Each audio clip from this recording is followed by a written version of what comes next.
आज ही Doubtnut app download करें। Doubtnut पर होगा अब आपके सभी मैथ्स, केमिस्ट्री, फिजिक्स और बायोलॉजी डाउट्स का सफाया। बस अपने क्वेश्चन की फोटो खींचो, उसे क्रॉप करो और तुरंत वीडियो सोल्यूशन पाओ। Download now. क्वेश्चन यहाँ पे है कि पीडोजेनेसिस क्या होता है, हमें पूरा एक्सप्लेन करना है। क्या ये टर्म है, क्या इसका मतलब है, क्या इसके कुछ टाइप्स होते हैं, सारी चीज़ें। तो शुरू करते हैं। इस क्वेश्चन में हमें बात करनी है पीडोजेनेसिस के बारे में। ठीक है, क्या होता है पीडोजेनेसिस? सबसे पहली चीज़, इसको हम एक और नाम से जानते हैं। क्या है वो नाम? सॉइल फॉर्मेशन, या तो सॉइल फॉर्मेशन कह सकते हैं या फिर हम कह सकते हैं सॉइल इवोल्यूशन। ठीक है, ये इसके दो और नाम हैं। ये बेसिकली एक ऐसी प्रोसेस है जिसके थ्रू सॉइल जो है वो बनती है। ठीक है, तो सॉइल की फॉर्मेशन हो रही है इस प्रोसेस के थ्रू। कैसे? अब हमें पता है कि जो क्लाइमेट होता है, क्लाइमेट ये रेगुलेट करता है सॉइल की फॉर्मेशन को। ठीक है, कैसे? कि जो सॉइल है वो ज़्यादा डेवलप होती है ऐसे एरिया में, सॉइल हमेशा मोर डेवलप्ड मिलेगी। कहाँ पर? ऐसे एरिया में जहाँ पे जो हमारी रेनफॉल है वो ज़्यादा होती हो। ठीक है, रेनफॉल की अगर हम बात करते हैं तो ये ज़्यादा होती हो और ज़्यादा गर्मी हो, तो मोर रेनफॉल कह सकते हैं। एंड हम कह सकते हैं कि वहाँ पे वार्मथ जो है वो भी हाई हो। तो अब जो रेट होता है केमिकल वेदरिंग का, वो 2 या 3 गुना बढ़ जाता है जब टेम्परेचर को हम 10 डिग्री सेल्सियस बढ़ाते हैं। क्या कहा मैंने? कि एक फैक्ट है कि अगर हम टेम्परेचर को बढ़ाते हैं 10 डिग्री सेल्सियस, हमने इसको इंक्रीज करा टेम्परेचर को, तो क्या होगा कि जो हमारा केमिकल वेदरिंग का जो रेट है वो इंक्रीज करेगा। केमिकल वेदरिंग का रेट ऑफ केमिकल वेदरिंग ये भी इंक्रीज करेगा। कितना? 2 to 3 टाइम्स। ठीक है, इतनी बात हमें पूरी क्लियर है। अब क्या होगा अगर मैं इस 10 डिग्री सेल्सियस को, यहाँ पर कई बार ऐसे भी लिखा आ जाता है कि 20 डिग्री फॉरेनहाइट। ठीक है, तो भी कोई फर्क नहीं पड़ता है। यहाँ पे फॉरेनहाइट के अंदर टेम्परेचर की बात हो रही है, यहाँ पे सेल्सियस में। ठीक है, अब क्लाइमेट जो है वो अफेक्ट और क्या चीजें कर सकता है?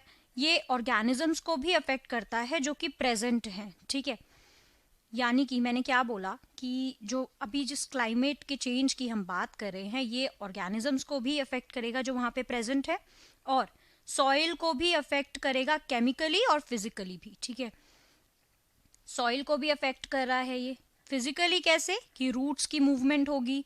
ठीक है, जो कि एनिमल्स के थ्रू बरो होगा, उसके थ्रू भी। ठीक है, काफी सारे ऐसे एनिमल होते हैं जैसे रैबिट जो बरो करते हैं। ठीक है, तो ऑर्गेनिज्म जो रह रहे हैं, ठीक है, सॉइल के अंदर या फिर सॉइल के ऊपर, वो एक अलग तरह की सॉइल की टाइप बना देते हैं। ठीक है, जैसे कि अगर मैं बात करती हूँ, एक हमारा फॉरेस्ट होता है जिसे मैं कहती हूँ कॉनीफेरस फॉरेस्ट। ठीक है, ये जो फॉरेस्ट होता है इसके पास एसिडिक लीफ लिटर होती है। इसकी सॉइल एसिडिक होती है और उसमें लीव्स होते हैं, बहुत सारे लीफ लिटर होती है। और क्या चीज है? मिक्स या फिर डेसिडियस फॉरेस्ट की जब मैं बात करती हूँ, मतलब देख रहे हो डिफरेंट डिफरेंट टाइप के अगर फॉरेस्ट हैं तो उनकी सॉइल डिफरेंट होगी। डेसिडियस फॉरेस्ट की बात कर लो। अब डेसिडियस फॉरेस्ट को मैं मिक्स्ड फॉरेस्ट भी कह सकती हूँ। ठीक है, तो इस तरह के फॉरेस्ट के पास कैसी होगी? बड़ी बड़ी लेयर्स होंगी ह्यूमस की लेयर्स प्रेजेंट होंगी। अब कुछ होते हैं प्रेरीज। ठीक है, वहां पर बहुत ही ज्यादा हाई ह्यूमस एक्यूमुलेशन होता है। ठीक है, जिससे कि क्या होता है, जब मैं बात करती हूँ प्रेरीज एरियाज की, तो वहां पे ह्यूमस बहुत ही ज्यादा है। ठीक है, जिसकी वजह से क्या होता है? डार्क और थिक मैं कह सकती हूँ।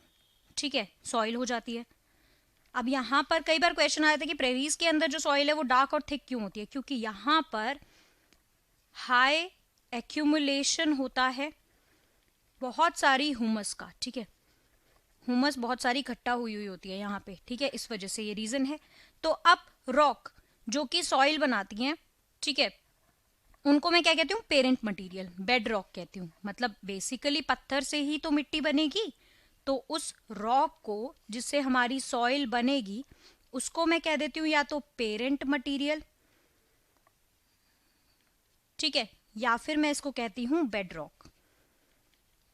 ठीक है, अब मेन टाइप जो होती हैं वो क्या है, एक तो है इलियन, विंड। ठीक है, अब मैं बात करूंगी यहाँ पे मेन टाइप की। मेन टाइप्स की बात कर लेते हैं। तो एक हमारी होती है यहाँ पे इलियन, ये बेसिकली विंड से होती है। ठीक है, दूसरी टाइप मैं कह सकती हूँ यहाँ पे ग्लेशियल मटेरियल, जो ग्लेशियर्स वगैरह पे प्रेजेंट होती है। ठीक है, इसके अलावा थर्ड टाइप हमारी कौन सी होती है, एल्यूवियम, ये तो हमने सुना भी है। ठीक है, फोर्थ हमारी होती है लेक मटेरियल, जो लेक के पास होती है। ठीक है, तो ये कुछ अदर पेरेंट मटेरियल्स हैं जिनसे कि हमारी सॉइल फॉर्मेशन होती है। तो हमने यहाँ पे पूरी प्रोसेस समझी कैसे क्या होता है, टेम्परेचर चेंज की वजह से हमारे रॉक्स जो है वो सॉइल में टूटते हैं। तो इस पूरी प्रोसेस को हम बोलते हैं पेडोजेनेसिस। बेसिकली सॉइल बन रही है, उस प्रोसेस को मैं कह देती हूँ पेडोजेनेसिस। अब इसी तरह की एक और टर्म होती है पीडोलॉजी।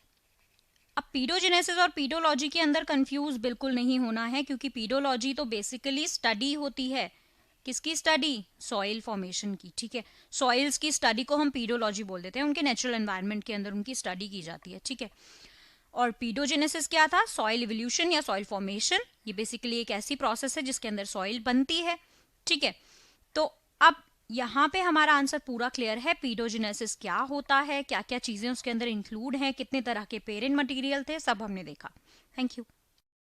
क्लास 6 से 12 से लेके नीट, IIT, जेई मेंस और एडवांस के लेवल तक 10 मिलियन से ज़्यादा स्टूडेंट्स का भरोसा। आज ही डाउनलोड करें डाउटनेट ऐप या व्हाट्सएप कीजिए अपने डाउट्स 8400 400 400 पर।